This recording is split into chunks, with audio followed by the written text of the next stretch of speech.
बिस्मिल्लाहिर्रहमानिर्रहीम। अस्सलामुअलैकुम दोस्तों, रमीज़ राजा ने गलीज़ ज़बान बोली है, वर्ल्ड कप में कमेंट्री पर पाबंदी लगाई जाए, बहुत बड़ा मुतालबा कर दिया।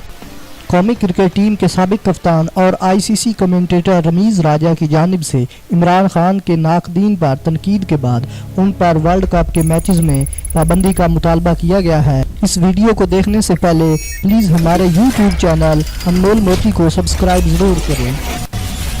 दुनिया न्यूज़ ने लंदन से ताल्लुक़ रखने वाले सहाफ़ी अज़हर जावेद ने आईसीसी से मुतालबा किया है कि गलीज़ ज़बान इस्तेमाल करने पर रमीज़ राजा को वर्ल्ड कप में कमेंट्री से रोका जाए। अपनी गलत ज़बान के इस्तेमाल की वजह से रमीज़ राजा वर्ल्ड कप मैचेस की कमेंट्री के मुस्तहिक नहीं है।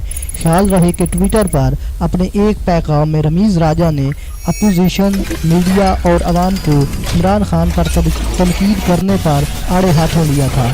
हमारे सियासी टीवी शोज और इनके एंकर्स के साथ क्या मसला है, जो अपोजिशन के बोसीदा नज़रियात लोगों के सामने पेश कर रहे हैं। वही अपोजिशन जिसने अपने अदवार हुकूमत में मुल्क की ऐसी की तैसी फेर दी है। अगर आवाम को महंगाई की तकलीफ हो रही है तो वो इसके मुस्तहिक हैं, क्योंकि उन्होंने इन लोगों को वोट देकर 10 साल तक इक़्तिदार में रखा है। अगर वीडियो अच्छी लगे तो प्लीज़ हमारे यूट्यूब चैनल अनमोल मोती को सब्सक्राइब ज़रूर करें। शुक्रिया।